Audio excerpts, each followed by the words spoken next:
ಅಲ್ಲಿ ಏನೋ ಸಿಕ್ಕಾಕ್ಕೊಂಡಿದೆ ಅಂತ ಇವ್ರಿಗೆ ಗೊತ್ತಾಗುತ್ತೆ. ಇವರು ಆ ಲೈನ್ನ ಎಳೆಯೋ ಪ್ರಯತ್ನ ಮಾಡ್ತಾರೆ. ಅದು ತುಂಬ ಕಷ್ಟ ಆಗುತ್ತೆ ಎಳೆಯೋದಕ್ಕೆ.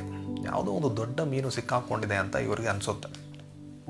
ಇವರು ಅದನ್ನು ಎಷ್ಟು ಪ್ರಯತ್ನ ಪಟ್ಟರೂ ಎಳೆಯೋದಕ್ಕೆ ಆಗೋದಿಲ್ಲ. ಯಾವುದೋ ದೊಡ್ಡ ಮೀನು ಸಿಕ್ಕಾಕ್ಕೊಂಡಿದೆ ಅಂತ ಅವರು ಆ ಲೈನ್ನ ಕಂಟ್ರೋಲ್ ಮಾಡೋಕ್ಕೆ ಪ್ರಯತ್ನ ಪಡ್ತಾರೆ. ಆದರೆ ಆ ಮೀನು ಇವ್ರನ್ನೇ ಎಳಿತಾ ಇರುತ್ತೆ. ಅಷ್ಟು ದೊಡ್ಡ ಮೀನು ಅದು. ಅಂತಹ ದೊಡ್ಡ ಮೀನಿಗೆ ಅವರು ಮರ್ಲಿನ್ ಅಂತ ಕರೀತಾರೆ. ಆ ರೀತಿಯ ಒಂದು ಮೀನು ಅದು. ಆ ಮರ್ಲಿನ್ ಮೀನಿಗೆ ಸಿಕ್ಕಾಕೊಂಡಿದೆ. ಇವರು ವಯಸ್ಸಾದವರು ಒಬ್ಬರೇ ಇದ್ದಾರೆ, ಸಣ್ಣ ದೋಣಿ. ಅಷ್ಟು ದೊಡ್ಡ ಮೀನನ್ನು ಅವರು ಈಗ ಎಳೆದು ಅದನ್ನು ಆ ದೋಣಿಯಲ್ಲಿ ಹಾಕಬೇಕಂದ್ರೆ ತುಂಬ ಕಷ್ಟ. ಮತ್ತು ಇನ್ನೊಂದು ವಿಷಯ ಏನಂದರೆ, ಈಗ ಆ ಮೀನಿಗೆ ಈ ಗಾಳ ಸಿಕ್ಕಾಕೊಂಡಿದೆಯಲ್ಲ, ಈಗ ಇವರು ತುಂಬ ಕೇರ್ಫುಲ್ಲಾಗಿ ಅದನ್ನು ಹ್ಯಾಂಡಲ್ ಮಾಡಬೇಕಾಗುತ್ತೆ. ಇಲ್ಲಾಂದರೆ ಮೀನಿಗೆ ತುಂಬ ಡಿಸ್ಟರ್ಬ್ ಆದರೆ ಅದು ಟೆನ್ಷನ್ ಆಗುತ್ತೆ. ಮತ್ತು